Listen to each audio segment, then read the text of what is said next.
দর্শক, বৃষ্টিতে পরিত্যক্ত হলো এ দলের ম্যাচ, সিরিজ জিতল পাকিস্তান শাহিনস। এ নিয়ে থাকছে আজকের ভিডিও, বিস্তারিত জানতে অবশ্যই ভিডিওটি সম্পূর্ণ দেখার অনুরোধ রইল। দর্শক, রাওয়ালপিন্ডির আকাশ থেকে বর্ষিত হচ্ছিল ভারী বৃষ্টি, যে কারণে পরিত্যক্ত ঘোষণা করা হয়েছিল বাংলাদেশ ও পাকিস্তানের মধ্যকার দ্বিতীয় টেস্টের প্রথম দিনের খেলা। বৃষ্টির কবল থেকে এবার রেহাই পায়নি বাংলাদেশ এ দলের খেলাও। দর্শক, অতি বৃষ্টির কারণে বাংলাদেশ এ দল ও পাকিস্তান শাহিনসের মধ্যকার তৃতীয় একদিনের ম্যাচটিও পরিত্যক্ত হয়ে গেছে, যে কারণে সিরিজ খুইয়েছে বাংলাদেশ ক্রিকেট দল। দর্শক, 3 ম্যাচের ওয়ানডে সিরিজ স্বাগতিকরা জিতে নিয়েছে 1-0 ব্যবধানে।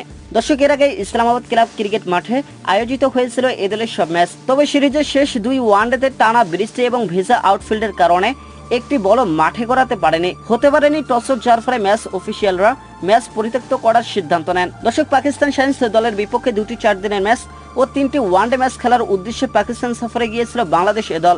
2টি 4 দিনের ম্যাচও হানা দিয়েছিল বৃষ্টি, ম্যাচ দুটি যার কারণে হয়েছিল ড্র। দর্শক, সিরিজের প্রথম ওয়ানডেতে দাপট দেখিয়ে জয় তুলে নিয়েছিল পাকিস্তান শাহিনস। শেষ 2 ওয়ানডেতে আবার বাগড়া দিয়েছে বৃষ্টি, ফলে 2 ম্যাচ হয়েছে পরিত্যক্ত।